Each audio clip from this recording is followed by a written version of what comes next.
through the lens of gas plant expansion, because that has been very relevant to Ontario, it's been very relevant to our region.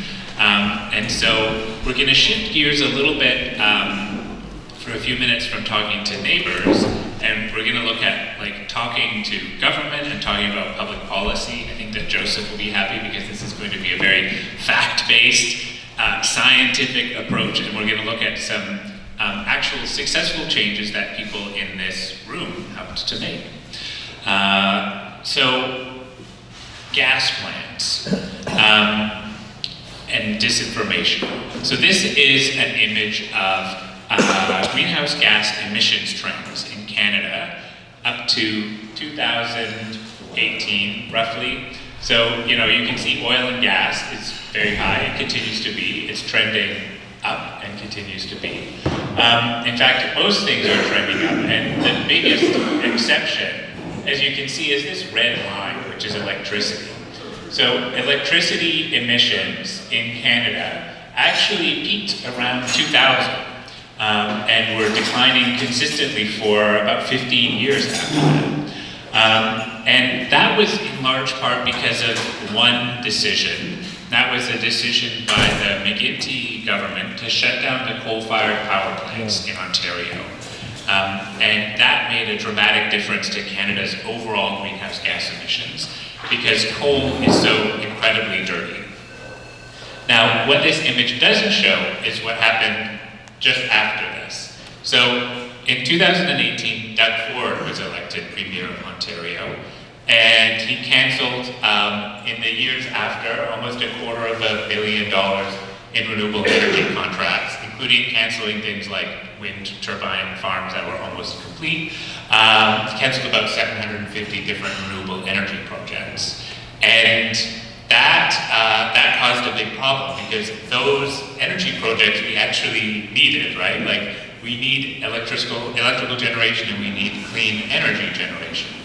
And so what Doug Ford did instead was to try to make up that shortfall by bringing in a bunch of new natural gas plants, natural gas or fossil gas, right? So we're talking about methane, essentially gas that's mined typically by fracking now. And so this was a huge problem and a huge source of misinformation as well.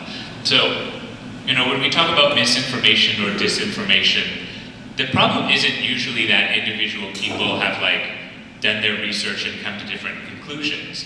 The problem is that fossil fuel companies spend billions of dollars every year lying about climate change and funding massive advertising and marketing campaigns meant to influence the media and influence public dialogue.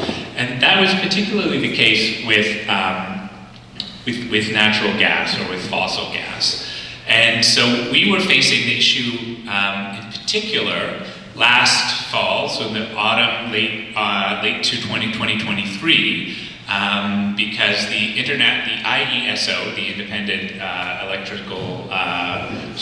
Electrical Systems Operator, which generates a bunch of electricity in Ontario, they were going around from town to town saying, will you please give us carte blanche to build whatever in your municipality, as long as it will generate electricity. And of course, they mostly were looking for natural gas. That's what they wanted to be able to build more natural gas plants.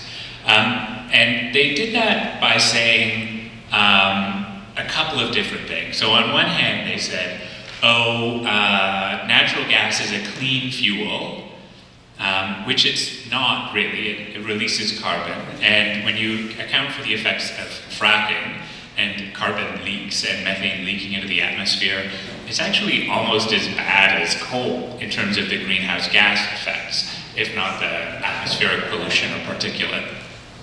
And they also said, okay, well, this is a bad thing, but it's just a transition fuel, right? We're just using it on a temporary basis because renewables aren't ready yet, this sort of thing. And of course, we know this is false because the Ford government was actively getting rid of renewable energy projects that were ready.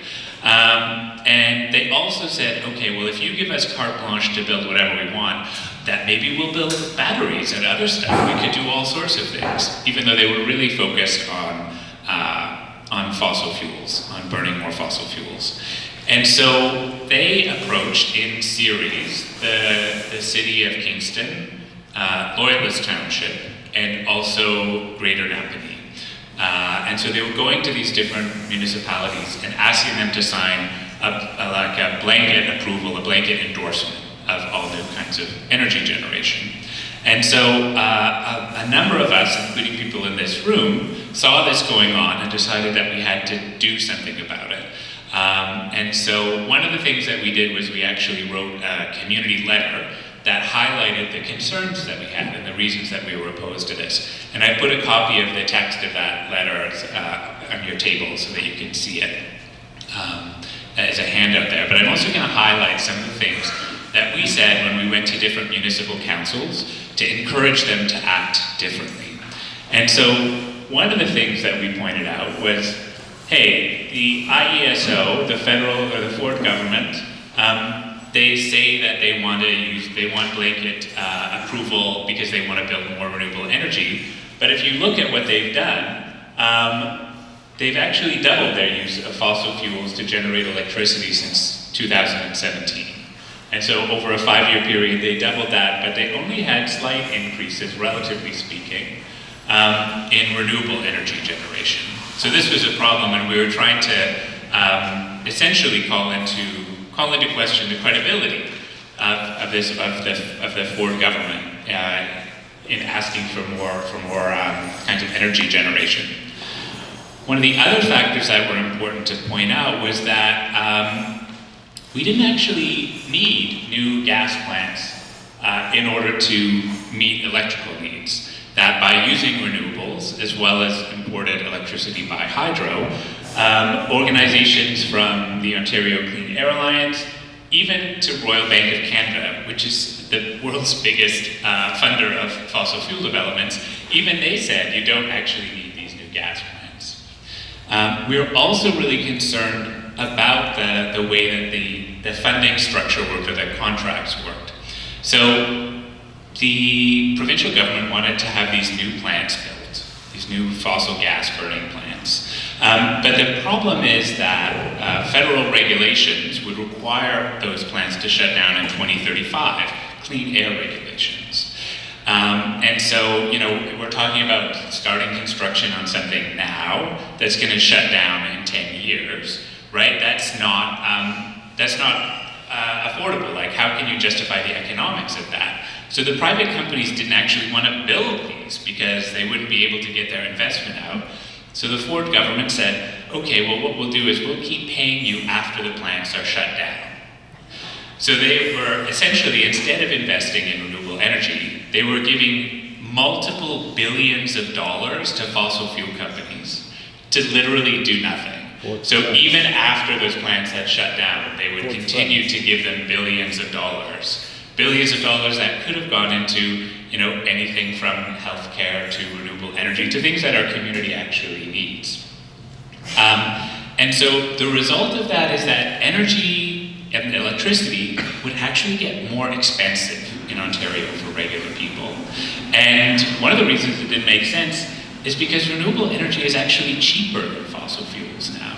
It's much cheaper if you want to generate a megawatt of electricity to install solar panels or wind turbines instead of building a gas plant. So when we were going to these different councils, we were trying to appeal to these kind of factual issues of fiscal sensibility, but we were also trying to appeal to their moral sense and their sense of responsibility to the health and well-being of their constituents. So we talked about the ways that greenhouse gas emissions from Canada affect people everywhere, right? And per capita, Canada, we're basically at the top of per capita greenhouse emissions of like the G7. There are a couple like Qatar, these smaller population like oil countries that produce more, but of the big countries, we're the worst per capita. So you have these huge numbers of people being displaced, and the United Nations says that by 2050 there will be 1.2 billion climate refugees in the world. And we didn't want to make that worse. And we also identified the ways that increasing temperatures affected people who are living in our area. And so, we've gone, so this is for Loyalist, but it's really, it's the same for this, for the Kingston area, it's the same for kind of our whole stretch just across the eastern edge of Lake Ontario here, that in the past, in the 20th century, we would have only 5 days a year where the temperature would go over 30 degrees, so-called very hot days.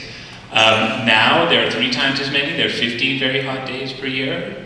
And by the end of the century, it's estimated that more than 75 days each year will be above 30 degrees. 2.5 months. Yeah. It's essentially, it's basically a new season, right? It's like, okay, forget about summer, now you've got like super summer in the middle, where it's actually really dangerous. Heat has all of these health risks for people, aside from, heat stroke, right? It actually strains every single system in our body, from our heart and our kidneys to our brains. It disrupts sleep. So rising temperatures from climate change have already caused the average person in the world to lose 44 hours of sleep per year. I don't know about you, but I don't feel like I have 44 extra hours of sleep that I'm willing to part with. When it's very hot, like these very hot days, people are 50% more likely to die from all kinds of disease. So again, it's not just about heat stroke, but if someone has a heart condition and it's extremely hot, especially at night, they're more likely to die from that. And that's not recorded in statistics as a heat death, right? Public health doesn't say, oh, this person died of heat, even though that may have been the contributing factor. And then there's also, diseases and all of this. So these are really critical facts, I think, when we're making any decision about climate. But there were also specific issues that we were concerned about in terms of air pollution. So fossil gas, when you're burning that, it produces air pollution. It doesn't produce as much as coal does, but it produces pollution that is not created by wind turbines and solar and so on. And so we wanted to emphasize that, every year in Canada, 15,000 people die early because of air pollution. That there are 35 million days where people have acute symptoms. In other words, they have exacerbated asthma or these other problems. And it costs our healthcare system already about $120 billion every year, just the current levels of air pollution. We didn't want to make that worse. We also emphasized that some other cities had already turned down gas plants at that point in autumn 2023. So Thorold had turned it down. This is a smaller community in the Niagara Peninsula, and then Toronto had also voted against that. I mean, some of you may know that the largest gas plant in the Napanee area, that was originally supposed to be in Toronto, right? And people in Toronto organized against it, and it got moved for that reason to Napanee, basically because there were fewer people there who were complaining about it. And so this kind of argument of precedent also reminds me of what we were talking about in terms of electric cars. That people, sometimes they're unwilling to take the first step, or they feel hesitant or timid to take the first step. But if other people have done it already, they're much more likely to feel comfortable, especially, Toronto, a big city. So this is, in a nutshell, what we were telling people and what we were asking for from the municipalities. We were saying, if you vote to approve this plant in your area, that's going to waste over $1 billion of taxpayer money. It's going to harm the health of regular people. It's going to put greater burdens on our healthcare system. And I spoke, again, from the heart about how this sort of thing affected me that summer, having to respond to many medical emergencies because of the wildfire smoke and because of extreme heat. That it actually delays the transition to renewable energy that we really need, and ultimately makes life more expensive for all of us. And so we asked those 3 different councils, municipal councils, to amend the proposed resolution to exclude fossil fuel generation, so not full blanket approval, but approval for renewables, or to just reject the resolution outright. And so the very first council that we spoke to was Kingston. And they agreed. They amended the resolution. So they said, we will only support new projects, new energy projects, if they are renewable energy projects, which was great. And then we went to Loyalist Township. And so that's where this letter is from. So I think in Kingston we had a letter that had like signatures from 30 individuals and community organizations. By the time we got to Loyalist Township, that had grown to 50 people and organizations.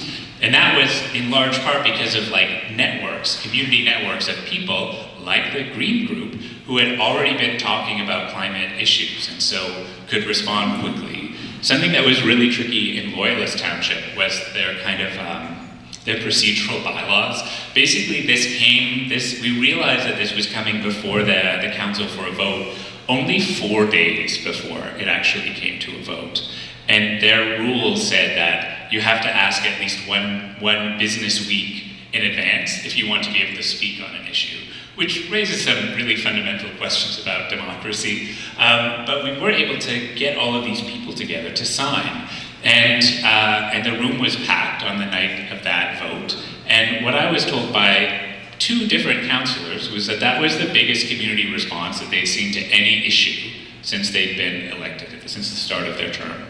And so Loyalist Township also voted to reject new fossil gas plants, which was fantastic, because they were planning to build a new generation station on Taylor Kidd Boulevard. And then the last one was the township of Greater Napanee. And they were offered more than $4 million to accept this proposal. And despite a lot of turnout and a lot of people speaking from different groups, they actually ended up endorsing a new gas plant. And that was very frustrating for a lot of us for a lot of reasons, because there are very compelling reasons to not want a new gas plant. And also because $4 million is really a very small amount, like if compared to billions of dollars going to private companies. And so from my perspective, whenever companies have extra millions of dollars to give out as bribes, that probably means they're not being taxed enough by the government. That money should just be like given to, if a community needs money for hospitals or clinics or whatever, then they should get that through taxes and not because fossil fuel companies are trying to manipulate them. But that's a slight tangent. So the result was some success. This is Dr. Millie Roy. She's part of the Canadian Association of Physicians Against the Environment. She was very active on this. And so with these 2 successes, we had a lot of impact.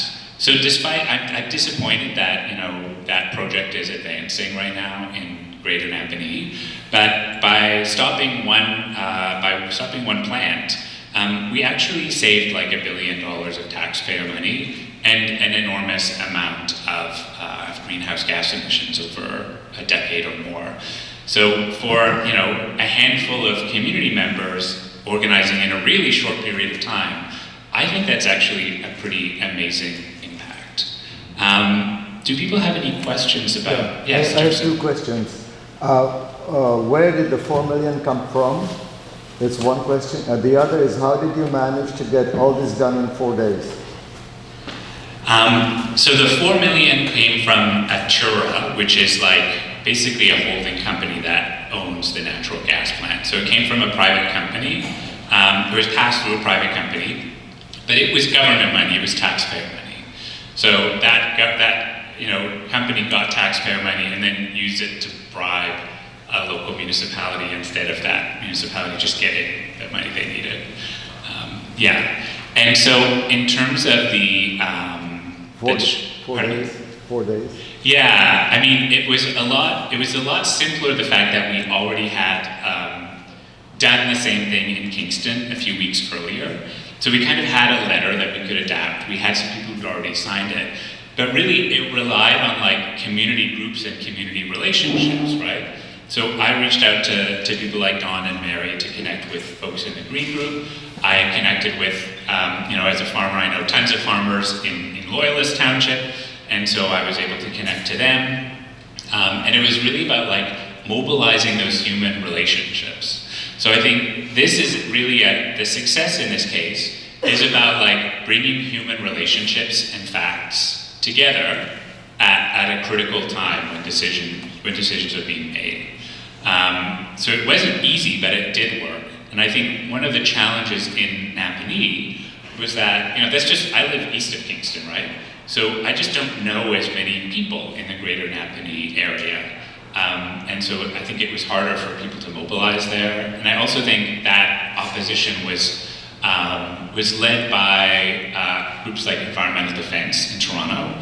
And they did great work, but there's also an issue, as I think you all know, in like small towns or Eastern Ontario or wherever, people in rural areas don't really like folks from Toronto telling them what to do. And so, I grew up in Northern Ontario, so I very much get that attitude. But yeah, that was a big problem that that council, even though there was opposition in their riding, in their municipality, they didn't see it. They didn't see the opposition as primarily coming from their constituents or their neighbors. They saw it as coming from like outsiders in Toronto. And so I think this is the kind of problem that we can help to resolve by being able to have these conversations with our neighbors. So that when this moment comes up where we have like 4 days to respond to something, then we actually know like, oh, I can talk to this person, they'll be happy to sign on a letter. Or I can talk to this person, she'll be glad to call her counselor or call the mayor, that sort of thing. And so that, when we're talking about like something that's done in 4 days, we pulled that together in 4 days, but it actually represents many years of work and relationship building, including things like this event here today. Yeah. And that's the weird thing about climate change in general, maybe for me, is that on the surface, it's like a slow kind of gradual process. That's how people think of it. But it's actually in reality, it's this process of like really rapid changes that happen progressively.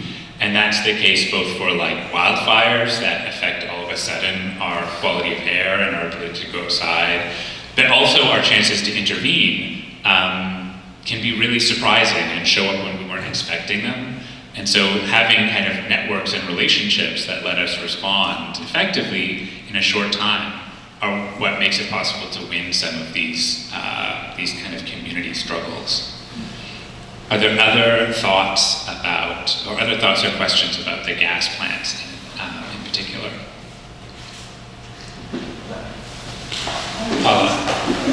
We don't know what they're doing, but Enbridge is building a gas line by our house in Cherry Valley, so people can buy gas furnaces and they can build their homes and put in gas furnaces, knowing that the future is not there. I think that's outrageous that our government is doing this to us. And actually, council voted against it. Yeah. And it's still happening. It's really frustrating. And I have no idea what we're supposed to be doing with this. They sent us a letter to Bruce and I about, they're going to check people's water if you're 50 meters from whatever. If you want to be involved in this. I guess if they're just doing this great, wonderful thing for us, but they're putting in a gas line that shouldn't be put in. You're absolutely right. I mean, we shouldn't be building any more natural gas lines, any more fossil gas lines.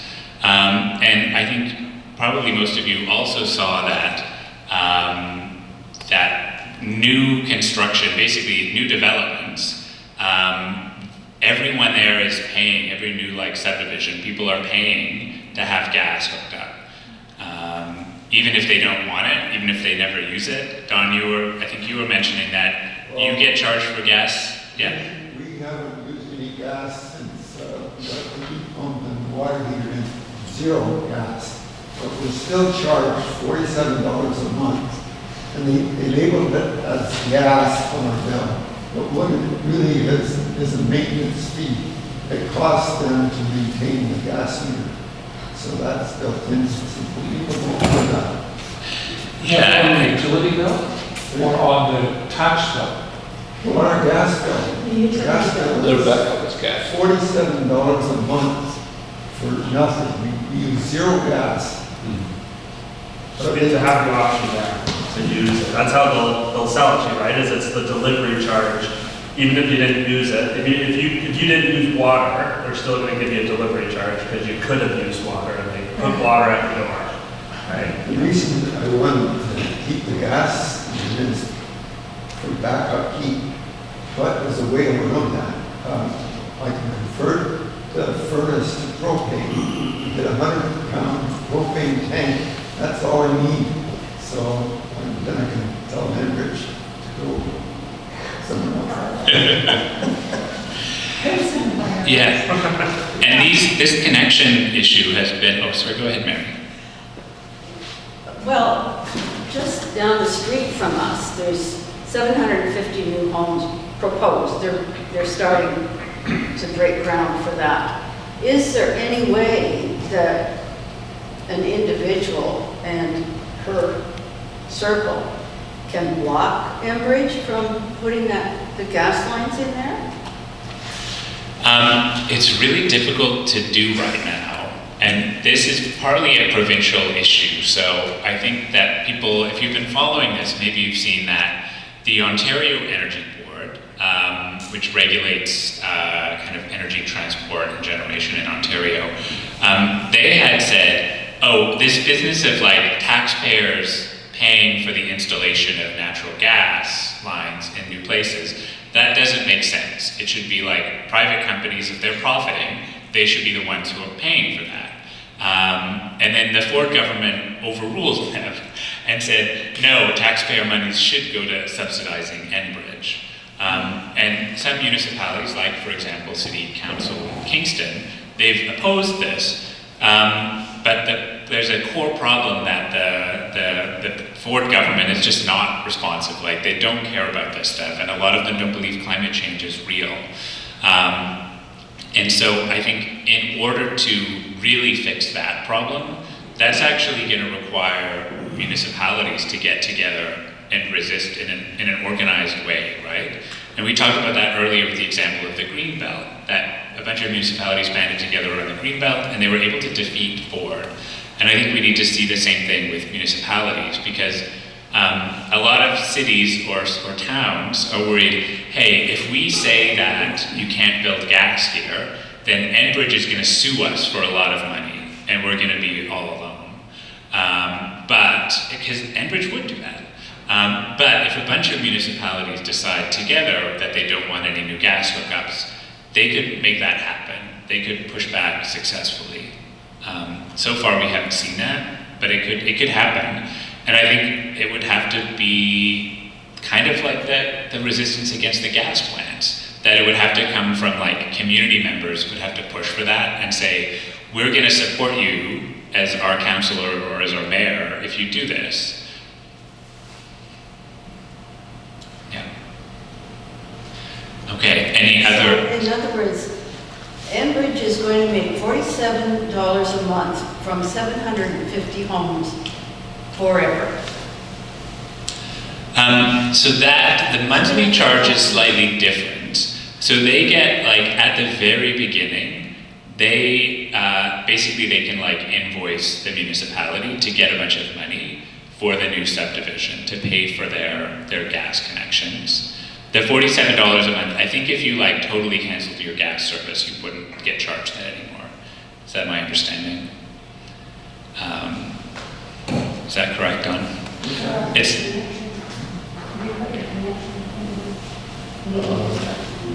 I guess disconnected. You can't charge you a delivery fee if you cut off all service from it. But that means you will never get any natural gas from it. yeah, maybe there is a backup. Yeah. Yeah. Okay, so I want to switch gears now to some discussion questions. And I want to focus on the gas plants because that's very relevant, because we've had some success, but there is a gas plant that they're planning to expand in Napanee. It would still be nice to organize against that and stop that from happening. That's a wind of most of us. So I'm going to ask you to think about, or to talk about in your small groups for about 10 minutes at your tables, to talk about how might gas plants affect you, your family, or your neighbors. So what parts of this that we've talked about are most relevant? Is it about air quality? Is it about cost of living, these other things? Which of the facts that we've discussed seem most relevant to you? And there's a copy of that letter, so you can look at that.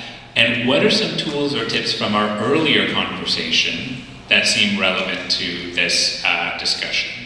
And then once you have a chance to talk through a little bit at your tables, we're going to come back together and we're actually going to do a role-playing exercise. So I'm going to ask for a volunteer to come up as like a thoughtful, educated community member who understands this. And I'm going to role play as someone who does not understand these issues. And I'm going to invite you to use the facts and the techniques that we're talking about to engage me in that conversation, in that role play. So think about if you'd be willing to come up. And what you can do if you're that role playing person, at any point you can turn to the crowd, you can turn to the audience and ask for advice. So the next 10 minutes are kind of about, this is your chance to prepare for that and to think through what are the things that are most important, how might I deal with this? Does that sound good? Perfect. Okay, so I'm going to give you 10 minutes to talk in your small groups and try to find at least one person at your table who might be willing to do it. Okay, perfect, thank you.